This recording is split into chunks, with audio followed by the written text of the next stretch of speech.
Assalomu alaykum o'rtoqlar. Juda ham qiziqarli voqea yuz berdi. Bir ukamiz yozibdi. Aka, kursga ketmayaptimi? Endi signal sotyapsiz deb yozibdi. Qarayman, insonlarning eng katta muammolaridan bittasi, inson yaxshilik qilmoqchi bo'lgan paytda mana shu narsani qanaqadir boshqa ma'noga yo'yish. Realni qaranglar. Men o'zimni ideyalarimni, например, berish uchun klub ochdimda, odamlarni hayotini qanaqadir ozgina bo'lsa ham yaxshi tomonga o'zgartirish uchun-da. $33 qilib qo'ydim shuni. Eng qizig'i o'rtoqlar, $33. Agar 1000 ta odam yozilsa, $33,000 bo'lar ekan, plus minusda 35,000 qanaqadir shuncha bo'lar ekan. Va eng qizig'ini aytaymi nima? Buni hozir men sizlarga ochiq pozitsiyamni ko'rsataman-da. Ko'rasizlar qanaqa plyusda turibdi.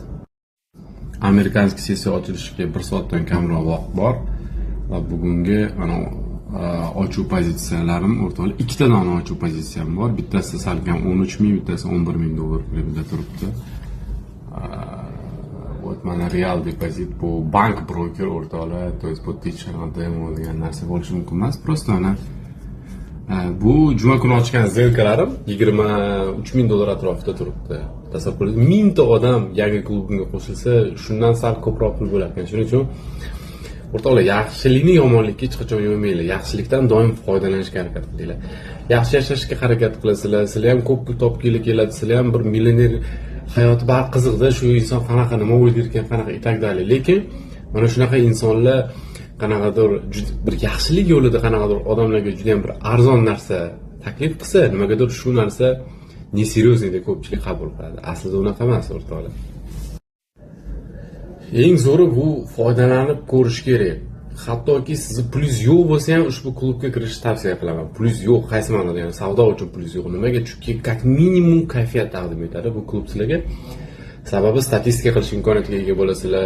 Demo shot ochib savdo qilib, hatto u bozorda plyus qilish mumkinligini tushunib yetasizlar.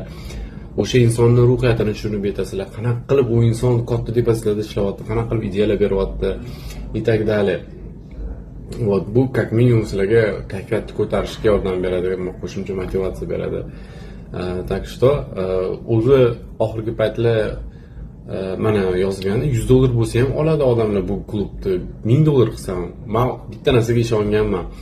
1,5 yil oldin $150,000 ga bitta odam kursini sotib olganda va kursdan keyin xursand bo'lib rahmat aytib bitta narsani, shu narsani tushunib yetganman. Любой narsani oladigan odam topiladi doim.